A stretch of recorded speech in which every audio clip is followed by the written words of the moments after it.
They said my oak trees were a compliance issue. 2 weeks later, they were gone, cut down while I was at work. They thought it was a landscaping decision. It wasn't. It was the moment they turned their luxury resort backyard into land that could never legally be built on again. I've lived on Cedar Ridge for 9 years. I'm a civil engineer by trade. I work in environmental compliance, stormwater systems, watershed impact studies, soil retention. I spend my days preventing erosion and protecting root systems most people don't notice until they're gone, which is why I bought this property. Half an acre, slight slope, 5 mature live oaks lining the rear boundary, at least 60 years old, deep roots, thick canopy. They cooled the entire yard by 10 degrees in summer. They were also fully documented in the county's tree registry. I follow rules for a living. I don't cut corners, I pull permits, I keep records, I file copies. The HOA president, Linda Carver, did not appreciate that. Cedar Ridge Homeowners Association was the kind of community that advertised itself as resort-inspired living. Gated entry, artificial pond, decorative palms planted too close together. Everything curated. Linda liked control more than landscaping. The first time she knocked, it was just a conversation. She stood on my porch holding a clipboard, smiling with tight precision. "Some neighbors have expressed concern," she said. "Your rear tree line is casting excessive shade onto the development parcel behind you." The development parcel was a 6-acre strip recently purchased by an investment group planning to build a private pool complex for HOA residents, lounge decks, fire pits, a clubhouse expansion. My trees sat directly between my yard and their proposed sun deck. "They're protected," I told her calmly. "County registered, native species." She tilted her head. "We're reviewing compliance standards." That was the phrase she liked, compliance standards. Over the next month, she found reasons to visit 3 more times, unannounced. Once while I was pressure washing the driveway, once while I was trimming hedges, once while I was on a conference call, watching her silhouette through the frosted glass. Each time, same tone: safety, community harmony, visibility concerns. Then the letters started, official-looking envelopes stamped with HOA insignia, citations for vegetation encroachment, notices of potential fines, demands for arborist review, their arborist. I responded the same way every time. Certified mail, attached documentation, county code excerpts, photographs with timestamps. The oaks were more than compliant. They were classified as environmentally significant. One afternoon, I found survey flags pushed into my soil along the rear boundary, pink ribbons marking what looked suspiciously like a future fence line. I pulled the plat map from my records drawer and stepped outside with a measuring tape. The flags were 3 feet inside my property. That evening, I emailed Linda a scanned copy of the original lot survey and CC'd the HOA's legal contact. Her reply came quickly. "We are simply preparing for potential enhancements to shared amenities." Enhancements. 2 days later, I heard chainsaws. Not on my property, behind it. I stepped out back and saw contractors clearing brush on the development parcel.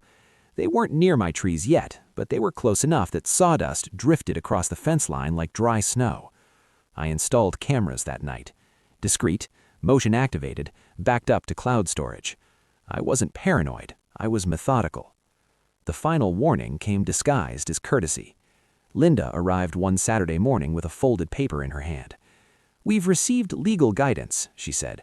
"If your trees pose obstruction to planned community improvements, the HOA may take corrective action." "Corrective action on private property?" I asked evenly. She smiled again, thinner this time. "We're evaluating options."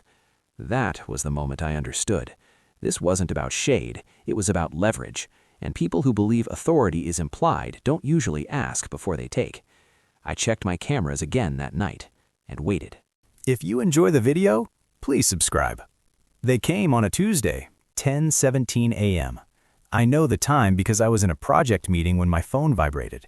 Motion alert, rear boundary. I excused myself quietly and opened the feed. 3 contractors, 2 chainsaws, and Linda standing behind them in sunglasses. They had entered through the development parcel and stepped across the property line without hesitation. No knock, no notice, no court order. The first oak fell at 10:24 a.m. You don't mistake that sound. It's not just wood splitting. It's a deep structural rupture, a vibration you feel through soil. They cut 2 more before I reached my car. By the time I pulled into my driveway, sawdust coated the fence. Branches lay across my lawn. Linda didn't look surprised to see me. "We determined they were invasive to planned infrastructure," she said before I spoke. "This is within HOA authority." I looked at the stumps. Fresh rings, healthy cores, no rot. "You crossed a recorded boundary," I said calmly, "and removed protected trees." She folded her arms. "We'll handle any fines." She believed it was a landscaping dispute. It wasn't. I didn't yell. I photographed everything. Close-ups of cut angles, boot prints in my soil, license plates. Then I called the County Environmental Protection Office. By 3 p.m., an inspector stood in my yard examining the stumps. "These are registered live oaks," he said quietly. "You have documentation?" I handed him a folder. Permits, registry confirmation, survey map, camera stills printed with timestamps. He nodded once. "Do not touch anything," he said. "We'll issue a stop work order immediately." The development parcel fell silent the next morning. Then the letters shifted tone, from threats to negotiation. Linda emailed that the removal was a misunderstanding. She suggested the HOA would re-landscape generously. I forwarded the email to my attorney. Because here's what Linda hadn't considered. Those oaks weren't just protected. They anchored a designated root preservation zone extending 15 feet from each trunk. Cutting them destabilized the slope between my yard and the development parcel.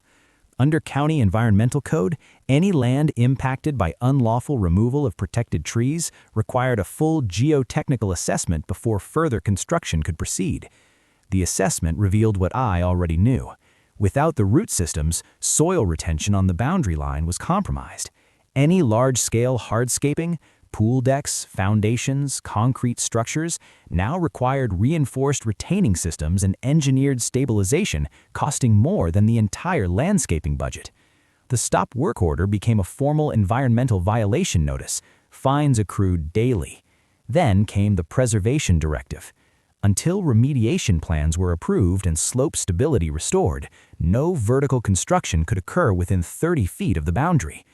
30 feet eliminated the planned clubhouse expansion entirely. The resort backyard became an open, unusable strip of dirt. Linda doubled down at the emergency HOA meeting announcement. "External agencies are overreaching," she wrote. "We acted in community interest." But documentation doesn't argue. It accumulates. By the time the county filed formal charges for unlawful removal of protected trees and unpermitted land disturbance, the investment group behind the development withdrew. Insurance refused coverage due to willful violation, and the HOA's legal counsel requested a special session, not to negotiate with me, to assess liability exposure. They weren't untouchable. They were cornered. The HOA meeting was standing room only. Folding chairs filled the clubhouse. Neighbors who had once ignored the letters now held copies of violation notices in their laps. Linda sat at the front table, posture rigid. The county inspector attended. So did my attorney. When my turn came, I didn't dramatize. I connected my laptop to the projector. Video played first. Timestamp, 10:17 a.m. Contractors stepping across the clearly visible survey line. Linda directing them with a hand gesture. Chainsaws engaging. Then still images, property registry documents, environmental code excerpts, the official stop work order. Finally, the geotechnical report summary stating, "Unlawful removal of mature root systems has rendered proposed construction footprint structurally unstable without substantial engineered remediation." The room was silent. The county inspector explained the fines. Per tree, per day, plus mandatory restoration costs calculated by trunk diameter and age. The numbers were not small. Insurance denial letters followed. Then the legal opinion from HOA counsel. Personal liability exposure for willful authorization of protected tree removal. Board vote for removal of president pending investigation. Linda tried to speak, but authority depends on credibility, and credibility had been cut down weeks earlier. Within 30 days, She was removed from the board. The HOA entered a settlement agreement with me covering tree valuation, property restoration, and legal fees. The development parcel was rezoned as limited-use green buffer until soil stabilization plans were approved, a process projected to take years. The resort backyard exists now as an empty field behind my fence. Graded, untouched, unbuildable without millions in structural mitigation no one wants to fund. Last week, new saplings were planted along my boundary. County-approved species, funded entirely by HOA restitution. They're young. They'll take decades to match what was lost, but they're protected, documented, and this time, no one questions the boundary. I don't attend HOA meetings anymore. I maintain my property. I file my records. I water the new trees in the evenings. Control was never about volume. It was about patience. They cut my oaks believing authority was implied.